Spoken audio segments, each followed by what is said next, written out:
This young man's logic hooked me in the first story that he told.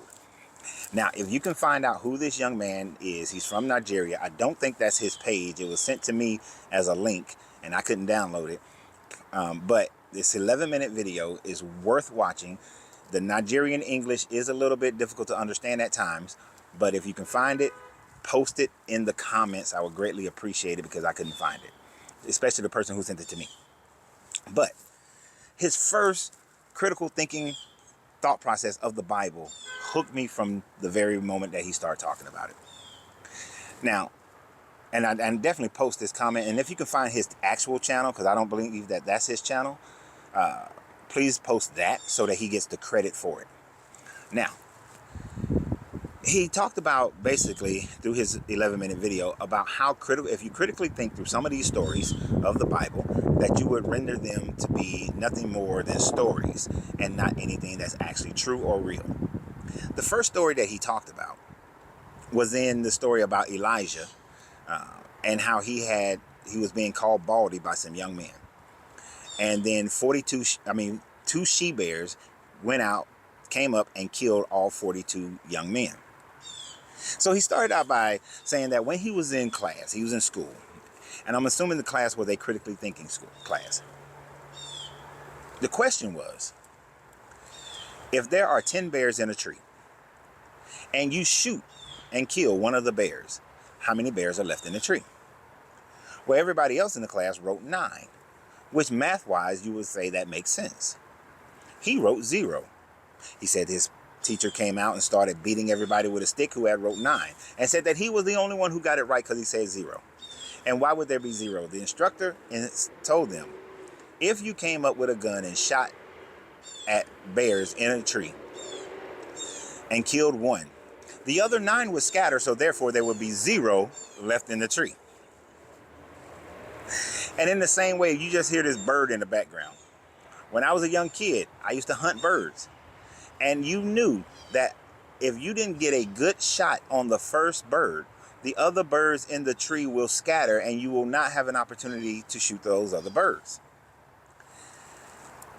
Imagine, if you will, 42 young men coming up to Elijah, and they call him baldy.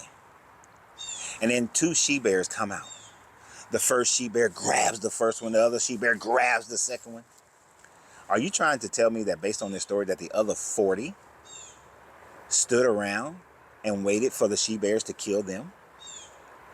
Or would that other 40 run to escape? And even if some of them tried to stay and help their friend and try to fight the she-bears, would not only those few who stayed to try to fight the she-bears be the only ones that possibly could get killed?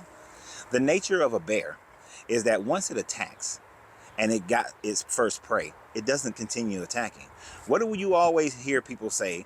And this is something that I've said in a very rude way to some people.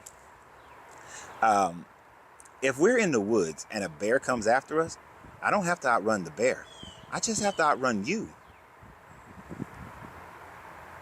Because the bear won't continue to attack unless it's cocaine bear. And maybe these bears were cocaine bears, and they just wanted to maul and kill everything. Now, I know some Christians are going to say, well, God instructed those bears and put the spirit in those bears to go and kill all 42.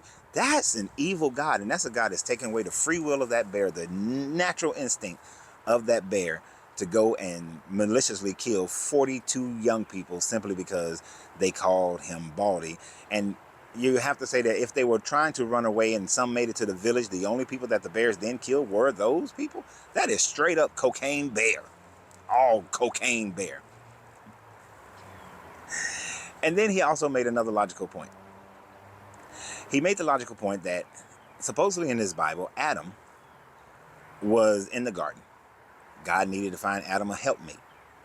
Now, that sounds a little bestiality to me, because Eve then becomes his helpmeet. Something that Adam was compatible to. Sounds a little bestiality. But the points that he made was the fact that Adam was then given the job of naming all the animals. And he said that if he was given the job of naming 1,000 people, that at some point he would start repeating names. Okay, you call the first person David, you call this guy John, you call this guy Sharif, you call that guy Shamik, you call that person Alice, you call that person Jane. But after a while, when you start getting into the couple of few hundreds, you're going to start repeating names that you've already given people. But yet, none of the names of animals are ever repeated. As a matter of fact, there's a honeybee, there's a bumblebee, there's a yellow jacket, there's a hornet, which is not technically a bee, there's a wasp, not technically a bee. There are many other varieties of bees that all have different names. Yeah, they're all bees, but they're very different in nature, very different in how they respond. But then what about that fly that looks like a bee in order to scare birds away that they won't eat them because they look like a bee? What about them? What about them? He named the praying mantis. He named the different types of beetles. He named all the different types of rabbits. Or maybe he just saw one rabbit and said, well, that's just rabbit.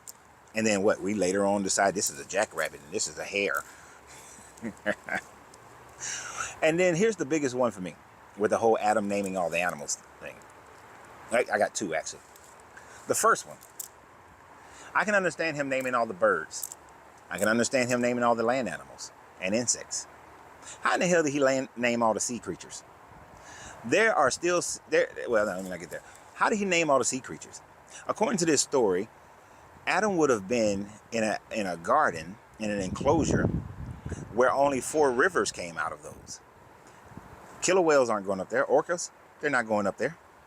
Blue whales, gray whales, they're not going up there. Humpback whales, not going up there. Sturgeons, not going up there. Dolphins, not going up there. How in the hell he named all the animals in the water? And then how are we still discovering new animals on the planet that has no name? New animals and new species. Let me not just say animal. New species of insects, species of underwater animals, species of land animals, species of mammals, species of birds. We are still discovering new species that Adam never named. So maybe it just means that man will name all the animals because that's what men do. We find something and we give it a name. Do you think dogs are walking around saying, I'm a dog because, man named me dog? They don't know that they have a name, a species. These are categories that we created, just like man created God. So y'all have a great day. And remember always, you got to free yourself to be yourself because your greatness is non-negotiable. Good journey, good vibration.